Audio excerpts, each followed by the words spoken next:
the first thing is that there was a significant number of people in the House of Commons who were very unhappy with the idea of going ahead with the badger cull. And it was postponed earlier this week by the Agriculture Minister, Owen Paterson.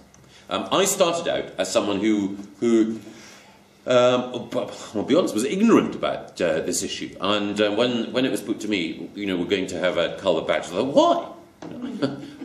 Why would anyone want to when they are, creatures that all of us associate with the English countryside, at its unspoilt best?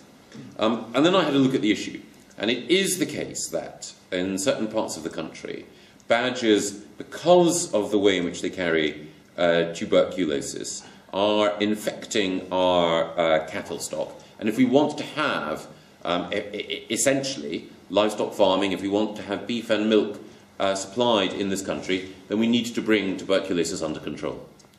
Now, there are some who argue... Well, there are some who argue exactly that immunisation is appropriate, but the Agriculture Minister reported to us that the balance of scientific opinion is in favour of culling, and culling so that you bring infection down below a particular level. The reason why the cull didn't go ahead this time round is that, exactly as you say, the National Farmers Union were asked to lead 2 pilots in 2 particular areas.